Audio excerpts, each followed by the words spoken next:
Hi, I'm Teresa Marques. I'm from the University of Barcelona, and this is my attempt of a 5-minute summary of my talk, The Expression of Hate in Hate Speech. What the talk does is to offer an account of how hate speech expresses hate. It expands on joint work with Manuel Garcia Carpintero, where we account for derogatory language, and expand this account to the case of hate speech, where we'll have not only derogatory language, but also violent threats against specific groups. This combines an account of elocutionary structure, of conversational context and normative requirements that speech makes on context, with recent accounts of the attitudes or sentiments that are expressed through hate speech. The main claims I make is that a given kind of speech is hate speech, just in case it is systematically expressive of hatred. I give an hypothesis whereby the best way of explaining such systematic effects is in terms of elocutionary effects of speech.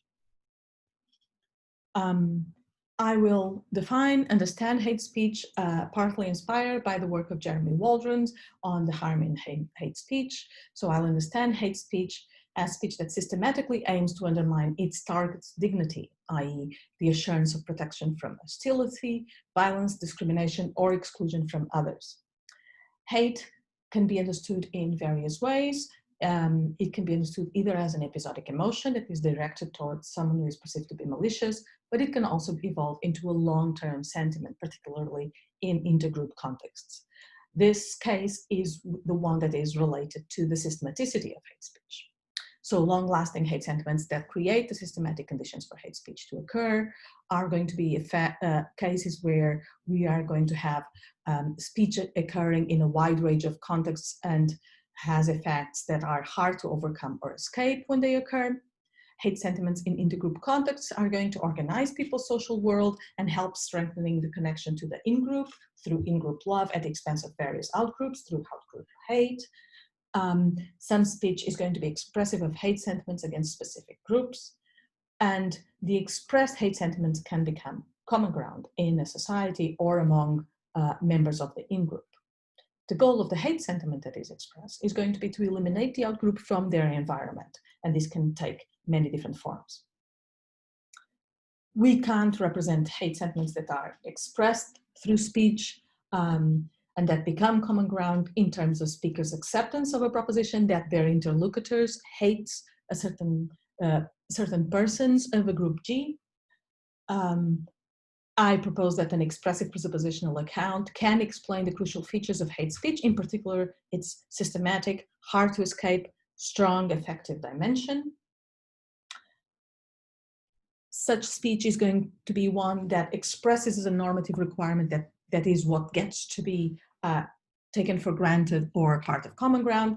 The normative requirement of hate speech on common ground is going to be provided by the characteristics of hate sentiments, namely negative appraisals of outgroup members, action tendencies that go from revenge, social exclusion or attacks to the target group, motivational goals, such as the desire to harm, humiliate, or even kill the target. The formal object of the emotion is going to be the property of being hateful, and this is not part of the propositional content of hate speech, but of the normative condition that appraises the emotional attitude. I also give a schematic formulation of this normative condition. This indicates that hate is going to be peculiar as a sentiment or as an emotion. It can be fit as an emotion because it can fit a group that has stable negative features, but it still is, I think, morally unjustified and morally wrong. This account is going to be consistent with recent research on how hate spreads from individual to the collective level and is shared by in-group members. And it's consistent with research that suggests that the increase in hate speech correlates with the increase in hate crimes against members of the target groups. This is confirmed by a recent example. So Twitter's terms of services has recently acknowledged that TERF is a misogynistic slur.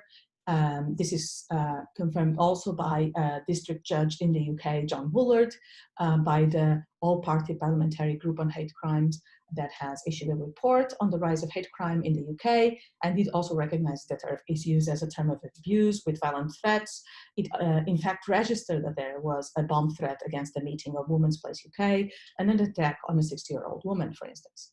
And they say it can easily be argued that this constitutes hate speech under Criminal Justice Act, which people have been successfully prosecuted for. And I leave you some examples. whereby you can see the most prominent target of this kind of misogynistic abuse. And this is it.